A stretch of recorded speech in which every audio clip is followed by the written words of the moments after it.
مگر تم نے میرے خاندان کے خلاف اس کے دل میں زہر بھرا، اسی لیے اس نے مجھے ریجیکٹ کر دیا، مگر کچھ عرصے کے بعد تم نے پرپوز کیا تو قبول کر لیا۔ وہ چیخ اٹھا، ولی میں نے ایسا کچھ نہیں کیا، میں نے اسے صرف اور صرف یہ خون بہا کے بارے میں بات بتائی تھی، اور تم اچھی طرح جانتے ہو کہ ان دنوں تمہارے بابا نے ایک فیصلہ کیا تھا منشی صاحب کی بیٹی کے لیے، جب ان سے غلطی سے صابر علی کا بیٹا قتل ہو گیا۔ ان دنوں ربیہ گاؤں کا وزٹ کرنے آئی تھی اور اس نے یہ سب دیکھا، تو اسے تمہارے بابا کے اس قدر کٹھور فیصلہ کرنے سے نفرت ہوئی تھی۔ زارون نے کہا، تم کچھ بھی کہہ لو، مجھے تمہاری کسی بھی بات کا یقین نہیں ہونے والا، اور ہاں، تمہاری بہن تمہارے کیے کی سزا شاہ حویلی میں بھگت رہی ہے۔ وہ سرد لہجے میں بولا، پلیز یار ایسا مت کر، تو بھی تو اسے ننھی سی پری بولتا تھا، وہ بہت معصوم اور لاڈلی ہے، پلیز اس کے ساتھ کسی قسم کا ظلم مت کرنا۔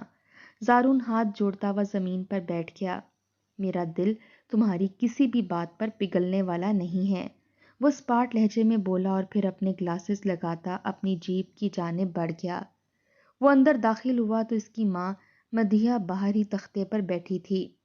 مجھے پتا چلا ہے خانزادوں کے ہاں بہت ماتم ہو رہے ہیں، مدیحہ نے کہا۔ ہمیں سے کیا، ہم اپنا بدلہ لے چکے ہیں، اور میں چاہتا ہوں کہ یہ لڑکی رب نواز کی بیوی کی خدمت کے لیے وقف کر دی جائے۔ وہ بولا تو مدیحہ چونک گئی۔ ہرگز نہیں، تم رب نواز کی بیوی کو جانتے نہیں ہو، وہ بہت نرم دل ہے، اس پر بالکل بھی ستم نہیں کرے گی، اور میں چاہتی ہوں کہ اس پر میں اتنا ظلم ڈھاؤں کہ خانزادوں کی کئی نسلیں یاد رکھیں۔ مدیحہ تنفر بھرے لہجے میں بولی تو وہ مضطرب سا ہو گیا۔ کچھ دیر کے بعد وہ اٹھ کر اندر چلا گیا۔ رات کو اس کی آنکھ کھلی تو اسے عجیب گھٹن سی ہو رہی تھی۔ وہ اٹھ کر ٹیرس پر آیا تو اس کی نظر نیچے ستون کے ساتھ بندھے کسی وجود پر پڑی۔ یہ کون ہے جو اتنی سردی میں ستون سے باندھا گیا ہے؟ وہ بڑبڑاتا ہوا تیزی سے باہر کی جانب بڑھا، اور جیسے ہی وہ وہاں پہنچا تو مدیحہ وہاں اپنی خاص ملازمہ کے ساتھ پہلے ہی وہاں پہنچ چکی تھی۔ کملی لے جا اسے، اور ہاں، اسے کھانے پینے کو کچھ مت دینا ابھی، جب تک یہ ڈھیٹ مرنے والی نہیں ہو جاتی۔ مدیحہ کی شفاق بھرے انداز پر وہ لب بھینچ کر وہیں سے واپس لوٹ آیا تھا۔ کملی دوسری ملازمہ زبیدہ کے ساتھ بیلا کو اٹھا کر اپنے کوارٹر میں لے آئی تھی۔ کملی آپا، مجھے بڑا ترس آ رہا ہے اس ننھی سی جان پر، ہائے کتنی پیاری اور کھلکھلانے والی بچی تھی، مگر برباد ہو گئی، ایسا لگتا ہے کہ اس بیچاری کو کوئی نظر ہی کھا گئی ہے۔ زبیدہ نے تاسف بھرے انداز میں کہا، ہاں کیا کر سکتے ہیں، مجھے خود یہی لگتا ہے کہ بیچاری کو نظر ہی کھا گئی ہے، پتہ ہے پورا گوٹھ یہی کہتا تھا کہ یہ اس دنیا کی نہیں لگتی، ایسا لگتا ہے کہ اسے رب نے حوروں میں سے انسانوں میں اتار دیا۔ کملی نے اس کے زرد چہرے کو دیکھتے دکھ سے کہا، کملی آپا، اسے چپکے سے کچھ کھانے کو دے دو، یہ کہیں مر ہی نہ جائے، اس نے ہمدردی بھرے لہجے میں کہا۔ نہ نہ نہ، ایسا کرنے کا سوچنا بھی مت، تم نہیں جانتی مالکن کو پتہ چلا نا تو ہماری جان لے لے گی، تم اچھی طرح سے جانتی ہو کہ وہ کتنی ظالم ہے، کملی نے کانپتے ہوئے لہجے میں کہا۔ تو زبیدہ گہرا سانس لے کر اس کی بے ہوش وجود کو دیکھنے لگی۔ اسے جب ہوش آیا تو اس نے ارد گرد کے ماحول کو دیکھا، پھر اس نے غور کیا تو گھر کے سرونٹ کوارٹر میں موجود تھی۔ اسے سزا کی طور پر اتنی سردی میں باہر ستون کے ساتھ باندھا گیا تھا، اور وہ سردی کی شدت سے بے ہوش ہو گئی تھی۔ اب جب ہوش آیا تو پورا بدن جیسے پھوڑے کی مانند دکھ رہا تھا، مگر ابھی تو ابتدا تھی، وہ جانتی تھی کہ یہ تکلیف دن بدن اس کے لیے بڑھتی ہی جائے گی۔ وہ کوئی اس گھر کی لاڈلی تو نہیں تھی، بلکہ خون بہا میں آئی لڑکی تھی۔ اس نے اپنے خشک لبوں پر اپنی زبان پھیرتے ہوئے ارد گرد دیکھا، اور پھر اسے ایک گھڑا نظر آیا۔ اس نے اٹھ کر اس میں سے پانی پیا۔ مجھے کچھ کھانے کو دے دو، مجھے بہت بھوک لگی ہے، وہ کملی کے پاس جا کر بولی تو اس نے ترس بھری نگاہوں سے اسے دیکھا۔ میری بچی، میں ضرور دیتی، لیکن مالکن تمہیں پھر بہت بڑی سزا دے گی، کملی نے کہا تو وہ مایوسی سے آ کر واپس چارپائی پر بیٹھ گئی۔ وہ تو بھوک کی اتنی کچی ہوتی تھی کہ اسے ہر 2 گھنٹے کے بعد کچھ کھانے کو چاہیے ہوتا تھا، مگر آج خانزادوں کی لاڈلی کے لیے ایک سوکھی روٹی بھی نہیں تھی۔ وہ اپنی بے بسی پر رونے لگی۔ اگلے دن وہ صبح اٹھی تو اسے فوراً حویلی کے اندرونی حصے میں بلایا گیا تھا، اور وہ وہاں جب پہنچی تو مدیحہ شاہ نے اسے سر سے پیر تک دیکھا۔ جا کر کچن کا کام کر، مدیحہ شاہ نے کہا تو وہ پریشان ہو کر اسے دیکھنے لگی۔ لیکن مجھے تو کچن کا کام نہیں آتا، میں نے کبھی نہیں کیا تھا، وہ اپنے معصومیت بھرے لہجے میں بولی تو مدیحہ شاہ طنزیہ انداز میں ہنس دی۔ اور تمہیں کیا لگتا ہے کہ تمہاری یہ بات سن کر میں تمہیں یہ کہوں گی کہ جاؤ جا کر آرام کر لو مہارانی؟ تو ایسا کچھ نہیں ہونے والا، میری بیٹیاں آنے والی ہیں دونوں دامادوں کے ساتھ، تو اسی لیے جاؤ جا کر زبیدہ کے ساتھ ساتھ ہاتھ بٹاؤ۔ مدیحہ شاہ نے سخت لہجے میں کہا تو وہ چپ چاپ کچن کی جانب آ گئی۔ وہاں پر نت نئے کھانے بن رہے تھے، اس کی بھوک جیسے مزید بڑھ گئی تھی۔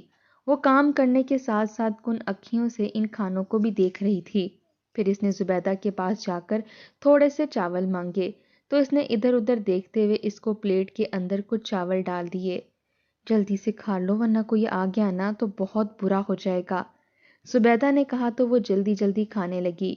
اسی وقت کچن میں مدیحہ شاہ کی چھوٹی بیٹی عالیہ داخل ہوئی اور اس کو یوں کھاتے دیکھ کر وہ تیزی سے اس کی طرف جھپٹی اور اس کے ہاتھ سے پلیٹ چھین کر اسے زوردار تھپڑ دے مارا۔ ساتھ ہی وہ مدیحہ شاہ کو چلا چلا کر پکارنے لگی۔ سب لوگ اس کی پکار پر کچن میں آئے۔ کیا ہو گیا؟ مدیحہ شاہ نے پوچھا۔ چاول کھا رہی تھی یہ چورنی کہیں کی۔ مدیحہ نے جب یہ بات سنی تو اس کے بالوں سے پکڑ کر اسے کھینچتی ہوئی باہر لائی اور وہاں پڑی لاٹھی سے اس کو مارنے لگی۔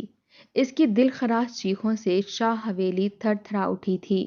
وہ جو ابھی جھیل کے کنارے سے واپس گھر آیا تھا، اندر سے چیخوں کی آواز سن کر وہ بھاگتا ہوا اندر آیا تو مدیحہ شاہ اسی لڑکی کو بے دردی سے مار رہی تھی۔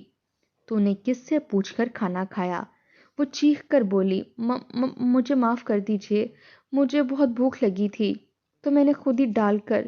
اس کی بات پوری نہیں ہوئی تھی کہ مدیحہ شاہ نے اس کو بالوں سے جکڑ کر جھٹکا دیتے ہوئے زمین پر دھکا دیا اور اس کی کمر پر لاٹھی برسانے لگی۔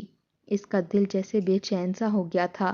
وہ تیزی سے پاس گیا اور مدیحہ شاہ کے ہاتھ سے لاٹھی چھین کر دور پھینکی۔ یہ کیا کر رہی ہیں ماں آپ؟ ٹھیک ہے، ہم اسے بدلہ لینے کے لیے لے کر آئے ہیں، مگر وہ بھی انسان ہے اور جیل میں بھی کسی قیدی کے ساتھ ایسا سلوک نہیں کیا جاتا جیسا اس کے ساتھ آپ کر رہی ہیں۔ وہ غصے سے چلایا اور اسے جھک کر اٹھایا تو اس کا چہرہ دیکھ کر وہ نگاہیں پلٹنا ہی بھول گیا۔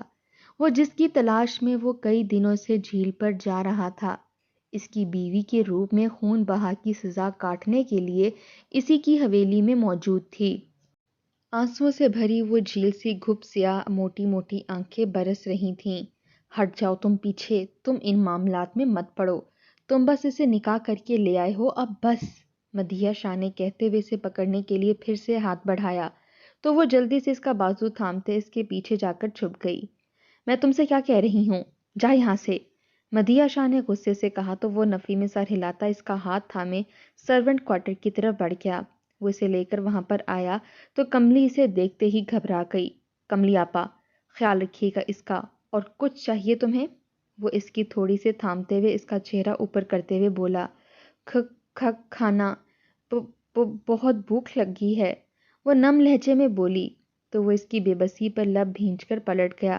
پھر وہ وہاں سے پلٹ کر اندر آیا تو مدیحہ شاہ غصے سے ادھر ادھر ٹہل رہی تھی اور اس کی دونوں بہنیں عالیہ اور صبا انہیں مزید بھڑکا رہی تھیں۔ لو، آ گیا اس حویلی کا اکلوتا چشم و چراغ، صبا نے تلخ لہجے میں کہا۔ ضرورت کیا تھی تمہیں بیچ میں آ کر اسے بچانے کی؟ وہ یہاں پر سزا بھگتنے ہی آئی ہے، مدیحہ شاہ نے گرج کر کہا۔ امی پلیز، ظلم ایک حد تک اچھا لگتا ہے، آپ چاہے اسے اس حویلی کی نوکرانی بنا کر رکھتی، مجھے اعتراض نہیں، مگر کم از کم اس کے ساتھ انسانوں کی طرح سلوک کیجیے۔ وہ کوئی جانور نہیں ہے جس کے ساتھ آپ اس طرح کا سلوک کریں گی۔ کیا کیا تھا اس نے؟ صرف کھانا ہی تو کھا رہی تھی نا، اور اگر جیل میں بھی عمر قید کی سزا بھگتنی ہو تو وہاں پر بھی کھانے پینے کو دیا جاتا ہے، وہ تلخ لہجے میں بولا۔ مدیحہ شاہ نے غصے سے اسے دیکھا۔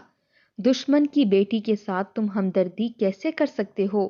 بھول گئے تم کہ اس کے بھائی کی وجہ سے تمہارا بھائی فوت ہوا ہے، مدیحہ شاہ نے چیخ کر کہا۔ اب آپ اس معاملے میں مزید ظلم نہیں ڈھائیں گی؟ زبیدہ ٹرے میں کھانا ڈال کر اسے دے کر آئیے، وہ اسپاٹ سے لہجے میں بولا۔ زبیدہ خبردار، اگر تم نے اسے کھانا دیا تمہارا پھر اس حویلی میں آخری دن ہوگا۔ مدیحہ شاہ کی بات پر زبیدہ نے گھبرا کر اسے دیکھا۔ وہ کچھ دیر سنجیدگی سے انہیں دیکھتا رہا، پھر وہ کچن کی جانب بڑھا اور خود ٹرے کے اندر کھانا ڈال کر باہر نکلا تو مدھیہ شاہ کے تن بدن میں آگ لگ گئی۔ یہ کیا کر رہے ہو؟ تم دشمن کی بیٹی کو اب کھانا کھلاؤ گے؟ مدھیہ شاہ نے غصے سے چلا کر کہا۔ بات دشمن اور دوست کی نہیں امی، بات اس وقت انسانیت کی ہے۔ آپ اس کا کھانا پینا نہیں روکیں گی اور نہ ہی اسے مارے پیٹیں گی۔ زبان سے جو کچھ کہنا ہے کہیے اور اس سے گھر کے کام بھی کروائیے، ضرور کروائیے، لیکن اس طرح کا سلوک نہیں کریں گی آپ۔ وہ سرد لہجے میں بولا اور پھر ٹرے اٹھائے وہ سرونٹ کوارٹر میں آیا تو وہ گھٹنوں میں سر دیے رو رہی تھی۔ اس نے کھٹکے پر سر اٹھایا تو ولی شاہ کے ہاتھ میں کھانے کی ٹرے دیکھ کر اس کے چہرے کی رونق ہی بحال ہو گئی تھی۔ وہ جلدی سے آنسو صاف کرتی سیدھی ہوئی۔ اس نے پاس آتے ہوئے ٹرے اس کے سامنے رکھی تو وہ جلدی سے کھانے پر ایسے ٹوٹی جیسے کہ پہلی بار کھا رہی ہو۔ وہ چپ چاپ کھڑا اسے دیکھتا رہا۔ کھانا کھانے کے بعد اس نے تشکر بھری نگاہوں سے اسے دیکھا تو وہ ان حسین آنکھوں سے بامشکل نگاہیں چرا پایا۔ پھر وہ چپ چاپ وہاں سے نکل کر کمرے میں آ گیا۔ وہ گرنے سے انداز میں صوفے پر بیٹھا اور اس کا دھیان اسی دشمن جان کی طرف تھا جو کہ اس کے دل میں کئی دنوں سے دھڑک رہی تھی۔ وہ تو جانتا ہی نہیں تھا کہ وہ اس کی بیوی کے روپ میں اس کے گھر میں موجود ہے۔ اگلے دن وہ صبح صبح واک کے لیے نکل گیا اور جب وہ واپس آیا تو سیدھا کچن میں آیا۔ کملی اور زبیدہ کے ساتھ کھڑی بیلا کو دیکھ کر دنگ رہ گیا۔ کملی، میرے ہاتھ بہت سن ہو رہے ہیں، کیا گرم پانی نہیں ہے؟ میں اس سے سارے برتن دھو دوں گی۔ وہ معصومیت بھرے لہجے میں بولتی ہوئی پلٹی تو دروازے پر کھڑے ولی شاہ کو دیکھ کر اس کے چہرے کی رونق ہی بحال ہو گئی تھی۔ چائے لے کر میرے کمرے میں آؤ تم۔ وہ بیلا سے بولتا ہوا وہاں سے واپس پلٹ گیا۔ وہ موبائل پر مصروف اسی کا منتظر تھا۔ کچھ دیر کے بعد وہ ہلکا سا دروازہ نوک کر کے اندر داخل ہوئی۔ چائے پکڑا کر وہ واپس پلٹنے ہی والی تھی کہ وہ جلدی سے اس کا ہاتھ تھام کر اپنی گود میں بٹھاتا اس کے رخسار پر لب رکھ گیا۔ اس کے لمس سے بیلا کی جان جیسے لبوں پر آ گئی تھی۔ وہ اس کی کمر کے گرد بازو لپیٹے اس کے چہرے کے ہر نقش پر اپنے لب رکھتا جا رہا تھا اور اس کی کمر پر اس نے جیسے ہی دباؤ بڑھایا تو اس نے سسکاری بھری۔ وہ چونک کر اسے دیکھنے لگا۔ کیا ہوا؟ اس نے پوچھا تو وہ نفی میں سر ہلاتی اس کی گود سے اٹھ گئی۔ بیڈ پر لیٹو، میں مرہم لگا دیتا ہوں تمہاری کمر پر۔ وہ کچھ سمجھتے ہوئے آہستہ سے بولا تو اس نے نفی میں سر ہلا دیا۔ لیٹو نا، میں نے کہا، میں لگا دیتا ہوں، درد کم ہو جائے گا۔ وہ گھمبیر لہجے میں بولا تو وہ چپ چاپ جا کر بیڈ پر لیٹ گئی۔ نرم سے گدے پر لیٹتے جیسے دل میں اس کی ٹھنڈی میٹھی سی پھوار پڑنے لگی تھی۔ وہ اس کی پیٹھ سے قمیض ہٹاتے ہوئے اس کے زخم دیکھنے لگا تو وہاں پر موجود نشانات دیکھ کر وہ لب بھینچ کر رہ گیا۔ پھر اس نے فرسٹ ایڈ سے مرہم نکالی اور نرمی سے اس کی پیٹھ پر مساج کرنے لگا۔ وہ ہلکا ہلکا سا سسکنے لگی۔ ابھی ٹھیک ہو جائے گا۔ وہ اس کے الجھے ہوئے بالوں میں اپنی انگلیاں چلاتے ہوئے بولا۔ نرم گرم سا اس شخص کا انداز اور کچھ نرم گرم سا وہ بستر۔ اتنے دنوں کے بعد وہ جیسے پرسکون سی ہونے لگی تھی اور اس کی آنکھیں خود بخود بند ہوتی چلی گئیں۔ اس کے سو جانے کے بعد وہ اٹھ کر صوفے پر بیٹھتے ہوئے اس کو دیکھنے لگا جو کہ سوتے ہوئے کسی معصوم بچے کی طرح لگ رہی تھی۔ وہ دل ہی دل میں اس کے ساتھ ہوئے ظلم پر کڑنے لگا۔ کتنی لاڈلی تھی وہ اس کی اور زارون خانزادہ کی۔ وہ اور زارون شاہ کی فیملیز آپس میں برسوں سے دشمنی نبھاتے رہے تھے، مگر جیسے یہ دونوں کالج پہنچے تو ان دونوں کی دوستی ہو گئی، وہ بھی اس طرح کہ دو پارٹیوں میں وہاں پر لڑائی ہوئی جس میں اسے کافی زیادہ چوٹ آئی تھی اور شاہ نے اسے وہاں سے نکال کر اس کی جان بچائی تھی، بلکہ اسے اپنا خون تک دیا تھا، اور تب سے ان دونوں کی دوستی شروع ہو گئی۔ وہ دونوں یونیورسٹی آنے تک اپنی گوٹ کی فرسودہ رسومات کے خلاف لڑنے کا پلان بناتے رہے۔ ان کی دوستی کی خبر اب پورے گوٹھ میں گردش کرنے لگی تھی۔ اس کے والد صاحب نے اسے روکنے کی پوری کوشش کی مگر وہ بھی ڈھیٹ تھا، ڈٹ چکا تھا۔ شروع سے لاڈلا ہونے کی وجہ سے وہ ہر بات میں اپنی منمانی کر جاتا تھا اور جب ان کے گھر جاتا تو بیلا ان کے پاس لالا لالا کہتی نہیں تھکتی تھی، اور اسے بھی اس کانچ سی گڑیا سے عجیب سا لگاؤ ہو گیا تھا۔ اس کے گھر میں اس کی بہنیں تو اس سے بڑی تھیں، اسی لیے اس چھوٹی سی گڑیا کے ساتھ وہ بہت جلد اٹیچ ہو گیا۔ وہ محض 10 سال کی تھی جب پہلی بار دونوں دوستوں میں دراڑ آئی، جس کی وجہ ربیہ تھی۔ ربیہ ان کے ساتھ یونیورسٹی میں پڑھتی تھی۔ وہ ایک اپر کلاس فیملی سے تعلق رکھتی تھی۔ اس کی ان سے دوستی ہوئی۔ وقت کے ساتھ ساتھ ولی شاہ کو لگا کہ وہ ربیہ سے محبت کرنے لگا ہے، مگر اس نے یہ بات اپنے دوست تک سے بھی چھپائی۔ مگر اسے یہ بتایا تھا کہ اسے کسی سے محبت ہو گئی ہے اور وہ بہت جلد اسے اس کی بھابھی بنانے والا ہے۔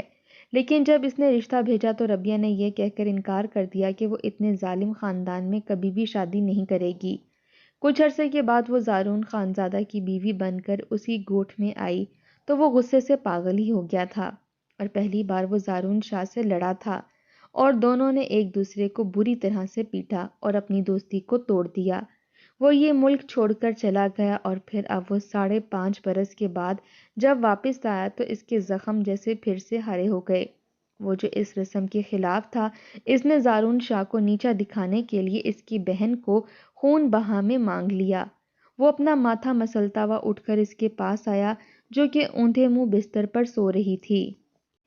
دل میں جیسے اسے چھونے کی خواہش جاگ رہی تھی، مگر وہ خود پر ضبط کیے اس پر کمفرٹر اٹھا کر فریش ہونے چلا گیا۔ کچھ دیر کے بعد پورے گھر کو خبر پہنچ چکی تھی کہ وہ اس کے کمرے میں موجود ہے۔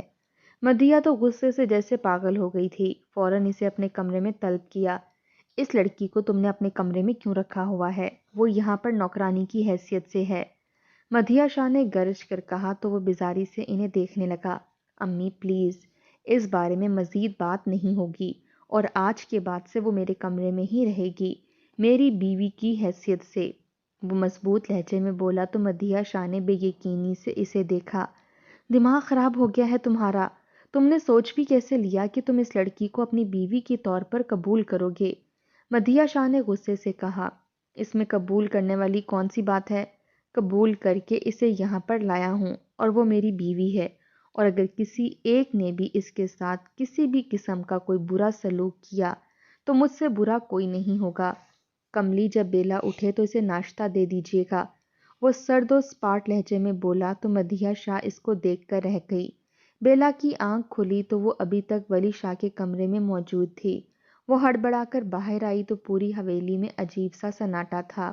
وہ چلتی ہوئی کچن میں آئی تو زبیدہ اور کملی کھانا بنا رہی تھیں۔ آئیے بیٹا جی، بیٹھ جائیے، میں آپ کو کھانا دیتی ہوں، کملی نے مٹھاس بھرے لہجے میں کہا تو ان کی بات پر وہ حیران ہوتی چپ چاپ کرسی پر بیٹھ گئی۔ کملی آپا، مجھے آج کوئی سزا نہیں ملے گی؟ اس نے معصومیت بھرے لہجے میں پوچھا تو کملی نے زبیدہ کی جانب دیکھا۔ اب یہ تو گھر والے جانے، مگر ولی بابا تو یہی کہہ کر گئے ہیں کہ آپ کے ساتھ کسی قسم کا کوئی برا سلوک نہ کیا جائے، اور ہاں، کھانا کھا کر آپ کمرے میں چلی جائیے گا، ورنہ مالکن آپ کو دیکھ کر اپنا آپ نہ کھو بیٹھیں۔ کملی نے ٹرے اس کے سامنے رکھتے ہوئے کہا تو وہ جلدی سے کھانا کھانے لگی۔ ابھی اس کا کھانا مکمل نہیں ہوا تھا کہ مدیحہ چلتی ہوئی اس کے پاس آئی اور اس کے آگے سے ٹرے کھینچا تو اس نے سر اٹھایا اور مدیحہ کو دیکھ کر جیسے اس کا رنگ فک ہو گیا تھا۔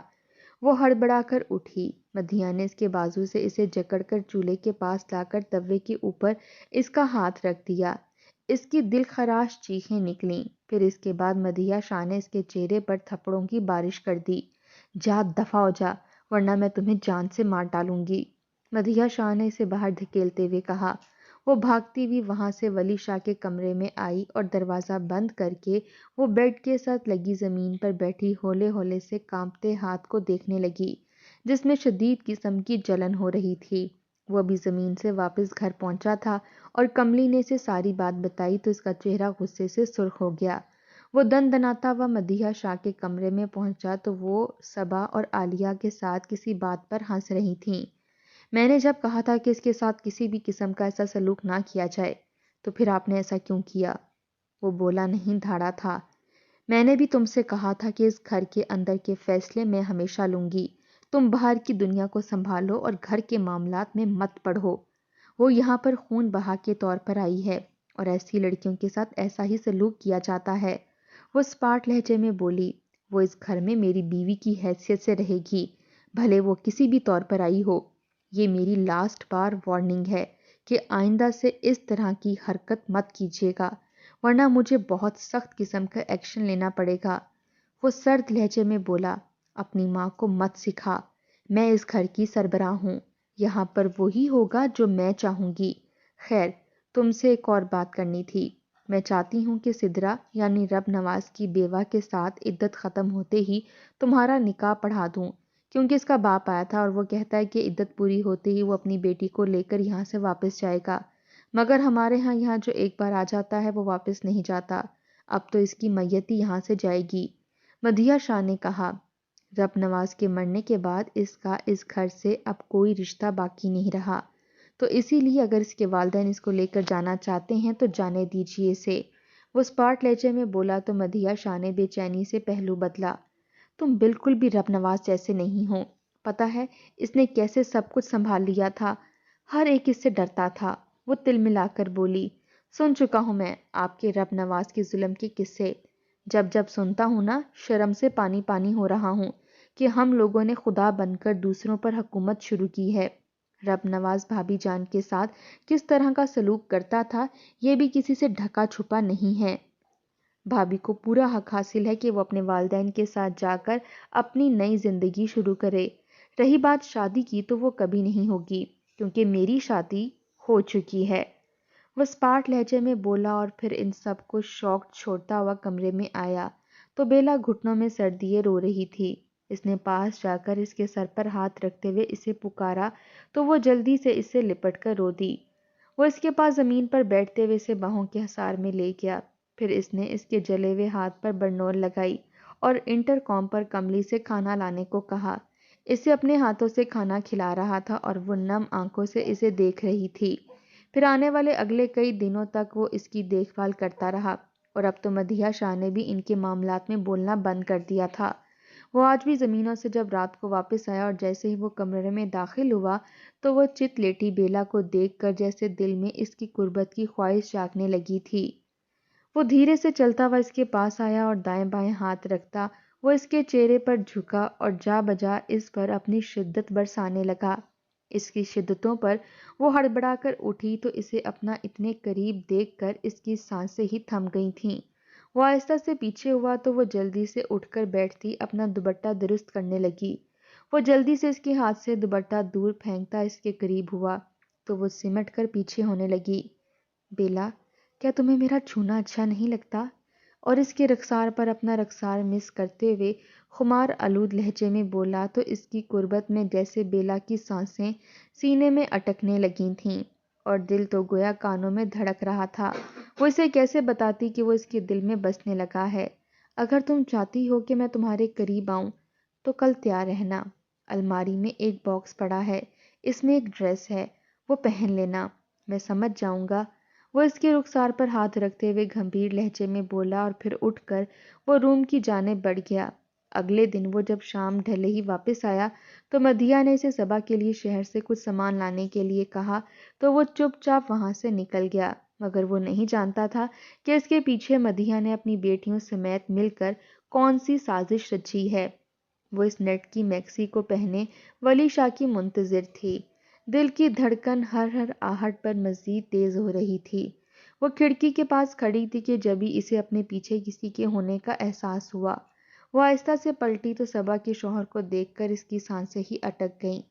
وہ شخص اسے کمر سے جکڑ کر زور سے بیڈ پر پٹختا اس پر جھکا ہی تھا کہ وہ اسے چیخیں مارتے ہوئے پیچھے دھکیلنے لگی اور اس سے پہلے کہ وہ اپنا کام کرتا دروازہ تھوڑا سا کھلا اور سدرا اندر داخل ہوئی۔ اے بھرجائی، نکل یہاں سے، صبا کے شوہر نے انتہائی بدتمیزی بھرے انداز میں کہا۔ وہ اسی وقت وہ اسے دھکا دے کر پیچھے ہٹاتے تیزی سے باہر کو بھاگی اور سدرا نے جلدی سے دروازہ بند کر دیا۔ سدرا اسے بازو سے پکڑے تیز تیز چلتی باہر آئی اور اسے سرونٹ کوارٹر میں لا کر دروازہ نوک کرتے ادھر ادھر ٹہلنے لگی۔ وہ سر جھکائے رو رہی تھی۔ سدرا نے اس معصوم سی جان کو تعصب سے دیکھا اور اسے گلے سے لگا لیا۔ آپ نے مجھے کیوں بچایا؟ میرے تو بھیا نے آپ کے شوہر کو مارا تھا نا؟ وہ نم لہجے میں بولی، بہت بڑا احسان کیا تھا مجھ پر تمہارے بھائی نے۔ کوئی بھی نہیں جانتا کہ رب نواز نے کیا کیا تھا، جس کی وجہ سے زارون خانزادہ نے اس کے ساتھ لڑائی کی اور جس کے نتیجے میں وہ مر گیا، سوائے اس گھٹیا آدمی میرے اور زارون خان کے۔ سدرا بولی، اسی ذلیل آدمی یعنی صبا کے شوہر کے ساتھ مل کر مجھے بے لباس کر کے وہ ننگی ویڈیو بنانا چاہتا تھا، مگر زارون خانزادہ وہاں پہنچ گیا اور اس نے میری عزت کو محفوظ کیا اور دونوں آپس میں لڑ پڑے اور زارون کے ہاتھوں اس رب نواز کا قتل ہو گیا۔ مجھے گواہ بنا کر پیش کیا گیا اور میں ان سب کے خوف سے سچ نہیں بول پائی۔ سلام ہے زارون خانزادہ کو جس نے ایک بار بھی اس بات کا تذکرہ نہ کرتے میری لاج رکھ لی، لیکن اب چپ نہیں رہوں گی۔ سدرا بولتی جا رہی تھی اور دروازے کے پار کھڑا ولی شاہ جیسے سن پڑ گیا تھا۔ وہ جو نہ جانے کیا سوچ کر بیچ راستے سے ہی واپس پلٹ آیا تھا، اور اگر آج وہ نہ لوٹتا تو شاید اتنا بڑا راز راز ہی رہتا۔ اس نے دروازہ نوک کیا۔ کون ہے؟ سدرا سرد لہجے میں بولی۔ میں ولی شاہ۔ وہ بامشکل بول پایا تھا اور اسی وقت دروازہ کھلا اور بیلا باہر آ کر اس کے سینے سے لگ کر بلک بلک کر رونے لگی۔ وہ اس کے کندھے سے پھٹی میکسی دیکھ کر کرب سے آنکھیں میچ گیا۔ صبح ہی میں ان لوگوں کی پلاننگ سن چکی تھی۔ آپ کو شہر بھیج کر یہ لوگ بیلا کی صبا کے شوہر سے عزت لٹوانا چاہتے تھے۔ وہ سدرا کی بات پر جیسے غصے سے پاگل ہو گیا تھا۔ پھر وہ اس کا بازو تھامے اندر داخل ہوا تو لاؤنج میں کھڑے بحث کرتے ان سب لوگوں کو سانپ سونگھ گیا۔ وہ چلتا ہوا ان کے پاس گیا اور ایک نظر صبا کے شوہر پر ڈالی اور پھر صبا کو دیکھا۔ اس کے گناہوں میں ساتھ دیتی تمہیں شرم نہیں آئی؟ اور آپ بھی ماں، میری بیوی کے خلاف سازش رچی، آپ لوگوں نے شرم نہیں آئی اس قدر گندا کھیل کھیلتے ہوئے؟ اس نے غصے سے چلاتے ہوئے صبا کے چہرے پر تھپڑ دے مارا اور پھر اس کے شوہر کو پکڑ کر بری طرح سے پیٹنے لگا کہ وہ بے دم سا ہو کر زمین پر گر گیا۔ تم نکلو اپنے شوہر کے ساتھ ابھی اور اسی وقت، ورنہ میں اس گھٹیا آدمی کو جان سے مار ڈالوں گا، وہ چلایا اور پھر باہر سے ملازموں کو بلا کر انہیں حویلی سے باہر پھینکتے ہوئے اس نے سرد نگاہوں سے اپنی ماں کو دیکھا۔ سب جانتی تھی نا آپ، پھر بھی آپ نے یہ سب کیا؟ کیسی عورت ہیں آپ؟ اب کل پھر سے جرگا لگے گا اور سدرا بھابھی اور بیلا کو انصاف ملے گا۔ وہ سرد لہجے میں بولا تو مدیحہ شاہ کا رنگ فک پڑ گیا۔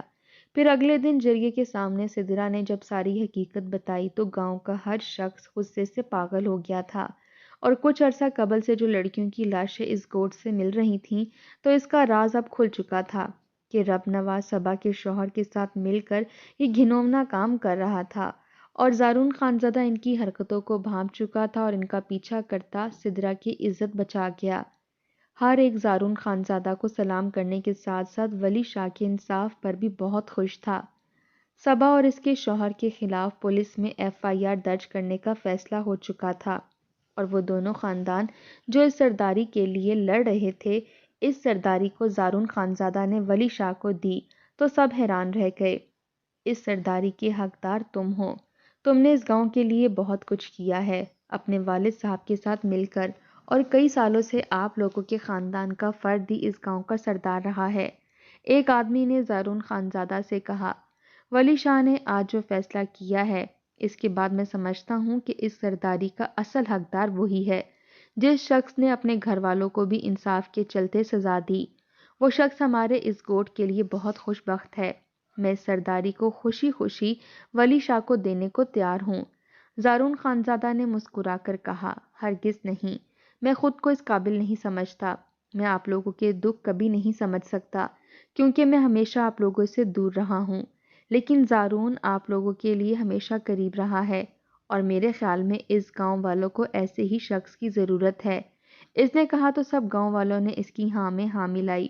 پھر جرگے میں ہی بیٹھے بیٹھے زارون خان کو سرداری دے دی گئی تھی، اور پھر برسوں کے بعد دونوں دوست ایک دوسرے کے گلے لگے اپنی دوستی کو پکا کر رہے تھے۔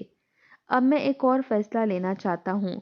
ہم لوگوں نے اس فرسودہ رسم کے خلاف ہمیشہ سر اٹھانے کا فیصلہ کیا تھا، تو اسی لیے میں زارون خان کی بہن بیلا خان کو ان کے سپرد کرنا چاہتا ہوں، اور اگر یہ مجھے اپنی بہن دینا چاہیں گے تو مجھے دل و جان سے قبول ہوگی، اور اگر انکار کریں گے تو تب بھی ان کا یہ فیصلہ میری سر آنکھوں پر ہوگا، اس نے کہا۔ زارون نے مسکراتے ہوئے اسے دیکھا۔ بہت شکریہ، اس نے کہا اور بیلا کی طرف بڑھا جو نم آنکھوں سے ادھر ہی دیکھ رہی تھی۔ وہ اس کا ہاتھ پکڑ کر ولی شاہ کے پاس لایا اور اس کے ہاتھ میں ہاتھ دیا۔ میں خود آج اپنی بہن کو ایک ایسے شخص کو دے رہا ہوں جو کہ اس کے لیے دنیا کا سب سے بیسٹ شخص ہے، لیکن اس کے ساتھ ساتھ میں فی الحال اپنی بہن کو ساتھ لے کر جا رہا ہوں، اور ولی شاہ اپنی بارات کے ساتھ آ کر میری بہن کو رخصت کروا کر لے جا سکتا ہے، اور گوٹ بھر کی لاڈلی بیلا کی شادی پورے دھوم دھام سے ہوگی، اور پورے گوٹھ کو دعوت عام ہوگی۔ گوٹھ اسماعیل سے جابرانہ حکومت ختم ہو چکی تھی، ہر طرف پرامن فضا تھی۔ مدیحہ شاہ کو اپنی ہار برداشت نہیں ہوئی تھی اور اس سے وہ اپنا ذہنی توازن کھو بیٹھی تھی۔ آج شاہ ولی اپنی 16 سالہ خوبصورت بیلا کو بیاہ کر شاہ حویلی میں لے آیا تھا۔ تاریخ میں پہلی بار کہ وانی میں آئی لڑکی واپس گئی اور اب پورے عزت و وقار سے وہ واپس آئی تھی۔ ولی شاہ اندر داخل ہوا تو وہ سر جھکائے بیڈ کے بیچوں بیچ بیٹھی تھی۔ وہ ہلکا سا مسکراتا ہوا اس کے سامنے گیا اور کوہنی کے بل نیم دراز اسے دیکھنے لگا۔ پھر وہ اس کے قریب ہوتا ہے اس کے زیورات اتارنے لگا اور اس کی سانسوں کو جیسے ہی اپنی سانسوں سے الجھایا تو وہ اسے پیچھے دھکیلنے لگی۔ کیا ہوا میری جان کو؟ وہ اس کی تھوڑی سے تھامے اسے بولا۔ بہت برے ہیں آپ شاہ جی، ہماری سانسیں ہی روک رہے ہیں، ہم سے پیار نہیں ہے کیا؟ وہ نور اٹھے انداز میں بولتی اس کے دل کی دنیا کو تہو بالا کر گئی۔ اور تم اتنی معصوم ہو کہ تم نے ولی شاہ کے اندر جو جانور نکل کر باہر آنے والا تھا نا، اسے ختم کر ڈالا۔ پتہ ہے بیلا، تم سے پہلی نظر میں محبت کر بیٹھا تھا۔ وہ اس کے قریب جا کر اسے اپنی باہوں میں بھرنے لگا۔ سچ میں شاہ جی؟ اس نے اپنی بڑی بڑی سیاہ آنکھیں پھیلا کر اشتیاق بھرے انداز میں پوچھا۔ بالکل میری جان، جس دن گوٹھ میں آیا تھا نا، اس دن جھیل کے کنارے پر تم کو دیکھا تھا۔ وائٹ کلر کے فراک میں ملبوس، ایسے لگ رہا تھا کہ آسمان سے کوئی حور اتر کر زمین پر آ گئی ہے، اور میں تمہیں وانی میں لے کر آنے کے بعد تم سے انجان تمہیں کو تلاش کر رہا تھا، مگر اس کے بعد مجھے تم نظر ہی نہیں آئی تو مجھے لگا کہ شاید میرا کوئی وہم تھا۔ لیکن جس دن ماں تمہیں بے دردی سے مار رہی تھی اور تمہیں بچانے لگا تو تب میں نے پہلی بار تمہیں دیکھا تو میں شاکڈ ہی رہ گیا کہ میں جسے تلاش کرتا پھر رہا ہوں وہ تو میرے گھر میں ہی موجود تھی، میرے پاس۔ میں نے اس کے بعد یہ فیصلہ کر لیا تھا کہ میں تمہارے ساتھ ظلم ہوتا نہیں برداشت کر سکتا۔ مجھے پہلے ہی خود سب کچھ کر لینا چاہیے تھا، لیکن زارون سے اس قدر غصہ تھا کہ بس کر بیٹھا اور میں۔ وہ اس کی حسین نم ہوتی آنکھوں کو دیکھ کر بات ادھوری چھوڑ کر بے تاب سا ہوتا اس کے چہرے پر جھکا۔ آئی ایم سوری میری جان، میری وجہ سے تم نے اتنی زیادہ تکلیف سہی۔ وہ سوری بولتا جا رہا تھا اور اس کے چہرے کے ہر نقش کو چومتا جا رہا تھا۔ پھر وہ اس کے سینے سے لگی پرسکون ہو کر آنکھیں موند گئی۔ بیلا یار، تم مجھے ادھر ادھر کی باتوں میں لگا کر اصل مقصد ہی بھلا دیتی ہو۔ میری آج سہاگرات ہے یار۔ وہ اس کے کان کی لو کے لبوں سے چھوتا ہوا شرارتی انداز میں بولا تو وہ شرماتی ہوئی اس کے سینے میں چہرہ چھپا گئی۔ اگر تمہیں یہ لگ رہا ہے کہ تم ایسی ادائیں دکھا کر مجھے میرے ارادوں سے پھیر دو گی تو یہ ممکن نہیں، کیونکہ تم جتنا شرماؤ گی نا، میرے ارادے اتنے ہی مضبوط ہوتے جائیں گے۔ وہ کہتے ہوئے جھکنا اپنا حق جتانے لگا اور جھروکے سے دیکھتا چاند بھی شرما کر بادلوں میں چھپ گیا تھا۔